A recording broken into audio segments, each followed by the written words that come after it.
Hello subscribers, here is another review, and this time it's the Safari Ltd 2019 Carnotaurus. Now this was my most anticipated Safari figure for 2019.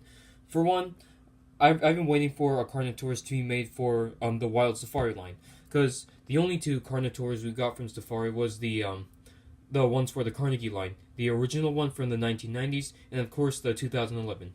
But as you can see, we got an updated version. It's not in a tripod like the other two Carnotaurs.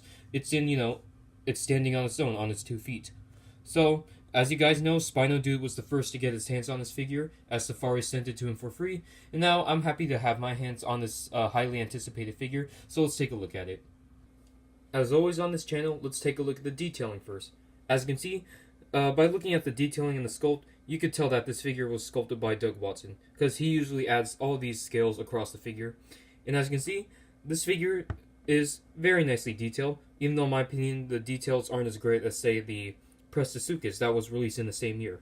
As you can see, but there's a good amount of detailing from the head all the way down to the tail. And as you can see, you got the musculature in the legs, these very strong looking legs, and the feet are a bit oversized, but they do look more lifelike than, say, the Carnegie Carnotaurs. And some people are saying that the arms are a bit too large in proportion to the body, because Carnotaurus was known to have small arms. In my opinion, I think it's just the hands that are oversized, that's it. As you can see, you got the ear hole right there, and all these osteoderms sculpted all over the body. And of course, mixed in with some tiny scales. As you can see, the head sculpt, the head does look fairly accurate, even though I think the skull should be a bit more narrow than this. I think the Carnegie 2011 Carnotaurus got it right.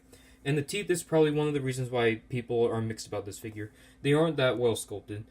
Because, the teeth on, say, like the 2017 Velociraptor, or even the Prestasuchus from 2019 has better sculpted teeth. See, this one, they don't really look that well sculpted.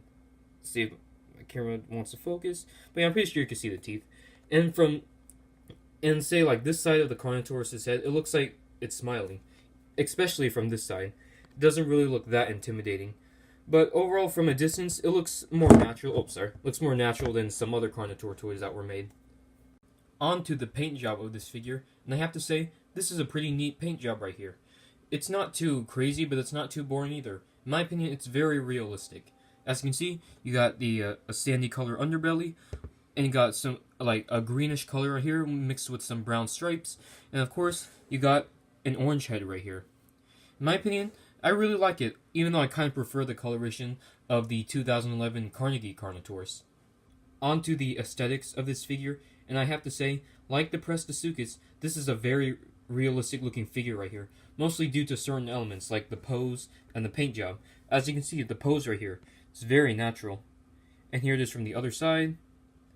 And also, you see the eye right there, the glossy eye, it also looks very realistic as well. And also worthy of mention that despite the pose, it's actually able to stand very well, because most dinosaur figures with this pose do have a problem with standing. As you can see, it stands, perfectly fine. It's very stable. Starting with the comparisons, as you can see, we have the Safari 2019 Carnotaurus next to the Carnegie Carnotaurus. Now, in my opinion, this 2019 figure is easily superior to this 1990s Carnegie figure, but in my opinion, not as good as this one right here. Because the most notable inaccuracy of this figure right here is the stockiness. Carnotaurus was known to be a slim carnivore, which is something that this figure does a good job of showing. As you can see, it's thin in the legs, the tail, and of course the neck right here. Like, this Carnotaur has such a thick neck right here, and also the legs, they're like very stocky. But in my opinion, these are all great figures, especially this one right here. In my opinion, this one is a close second. Here is the Safari 2019 Carnotaurus next to the Safari 2010 T-Rex. The reason why I chose to compare these two, because of their similarities in the pose. As you can see, both are in a running pose, and even their tails are in almost the same position. Here's the Safari 2019 Carnotaurus next to the Safari 2019 Prestasuchus. And as you can see, both of these highly detailed figures look nice next to each other. Here's the Safari Ltd 2019 Carnotaurus next to the Collecting Mini Zafactinus. Well, there you have it, guys. This is my review on the Safari Ltd 2019 Carnotaurus. In my opinion, Safari did a good job with this figure, even though there are a few inaccuracies. But in my opinion, it looks very natural. It isn't that Carnotaurus you would see in Disney's Dinosaur or Jurassic World Fallen Kingdom, where it's shown to be a vicious and angry-looking carnivore. This one actually looks like an actual living animal. And if I had to give this figure a rating, it would probably be an 8 out of 10. You can find this figure on Amazon, eBay, or SafariLTD.com. So if you guys like this review, leave a comment, like, subscribe, and I'll see you in the next review.